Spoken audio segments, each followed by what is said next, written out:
Welcome back to this YouTube channel. It's your boy Citizen Kweju.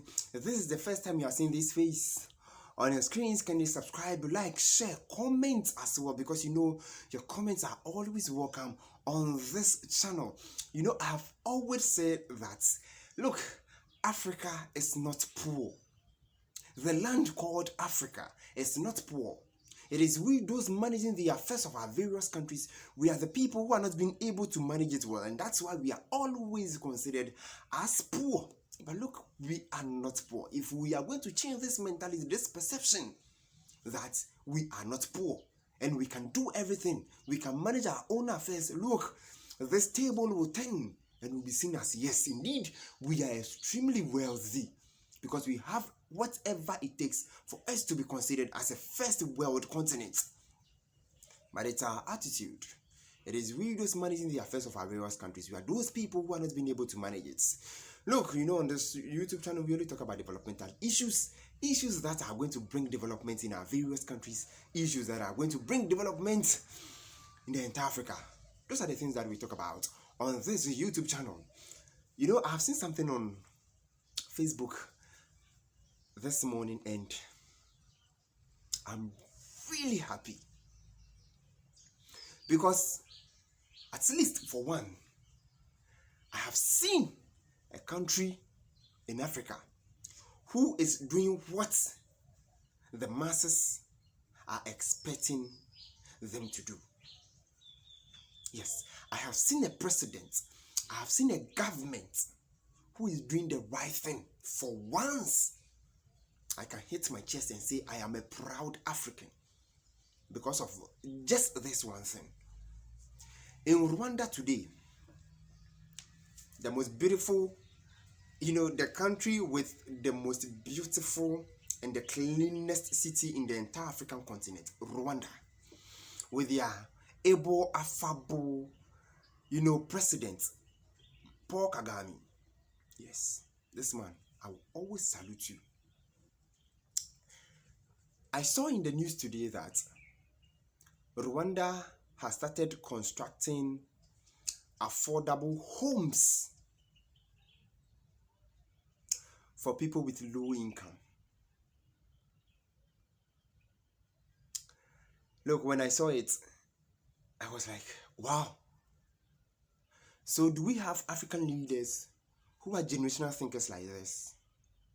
Do we have African leaders who are not into amassing wealth for themselves and their families? So do we have African leaders like this who are not thinking about their parochial interest, things that they are going to make for themselves alone?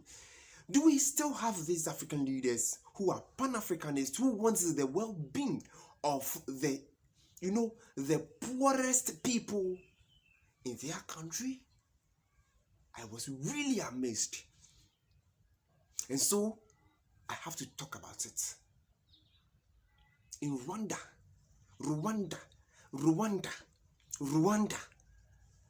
I will always respect these people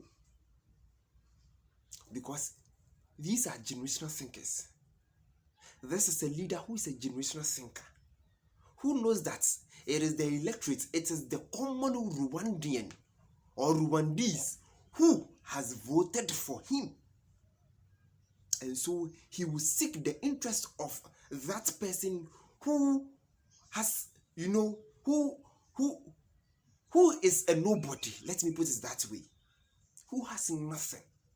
Because these are the people who were in the queue to go and put you over there as a president. So he's thinking about them. He is a generational thinker.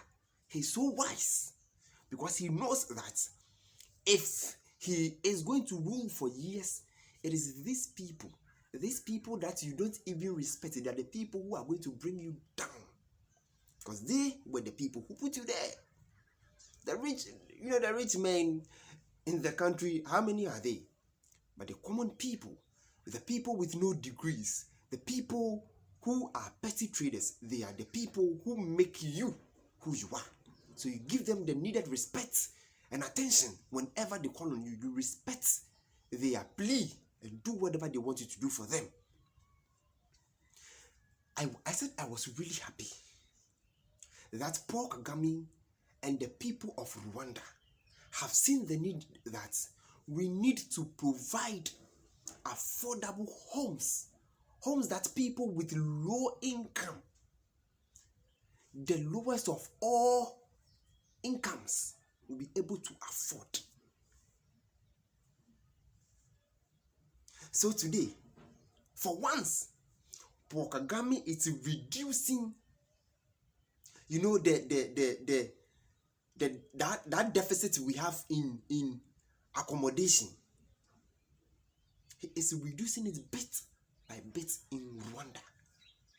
He doesn't want to see people sleeping on the streets. He doesn't want to see people that voted for him to be sleeping on the streets, be eaten by mosquitoes, be attacked by armed robbers, be attacked by people who are ritualists and all that, to be hit by cars. He doesn't want to see his people suffering on the streets.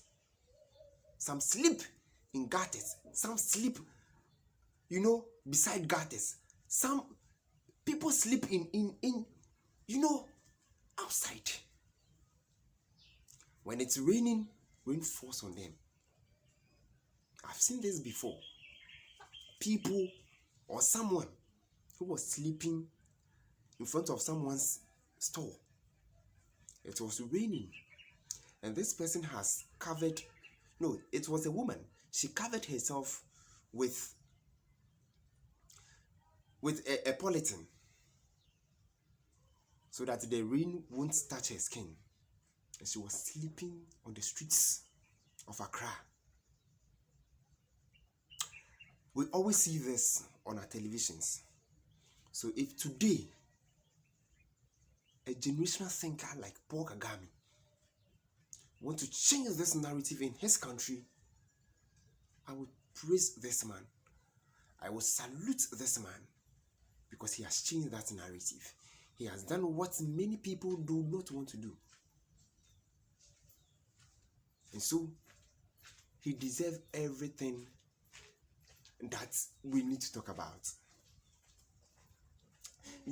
Morning. In my country, Ghana today, people, as I was saying, people sleep close to gutters.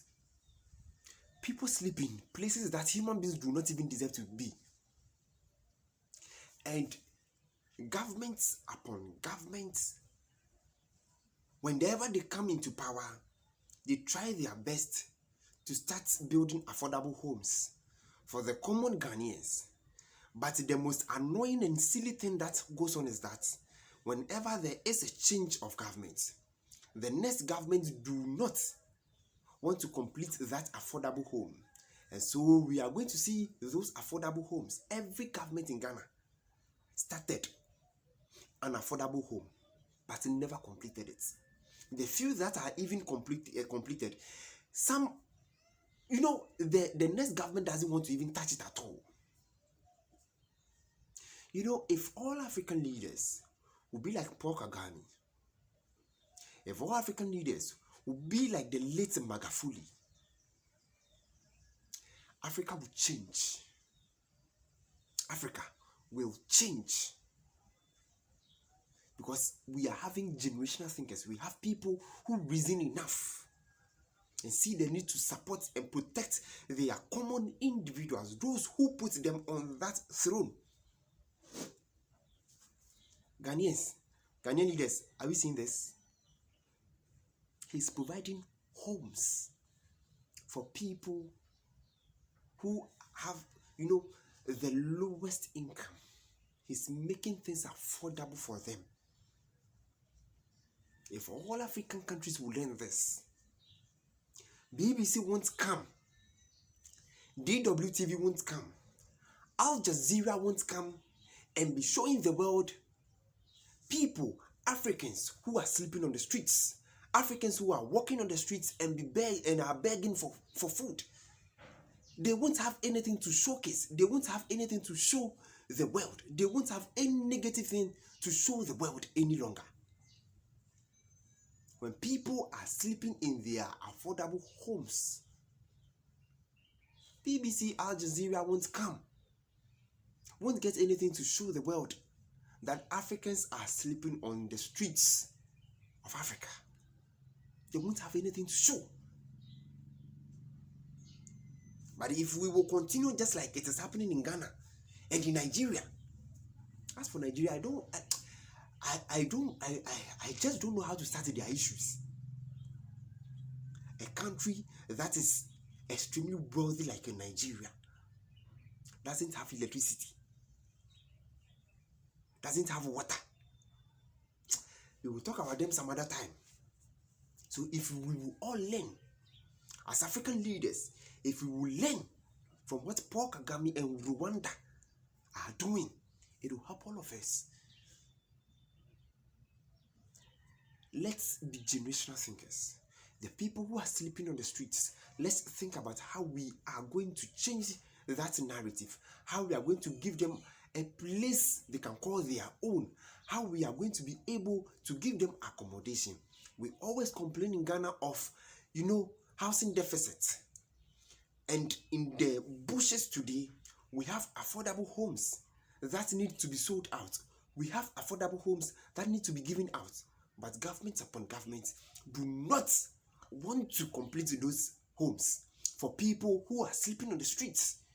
People who voted for you. You do not want to provide homes for them. Look at what Rwanda is doing. Do you think people in Rwanda will wake up and be insulting their leaders? Do you think people in Rwanda will wake up and be calling on government to fix their country? Because they already have someone who is fixing the country, someone who is a generational thinker. Let's think.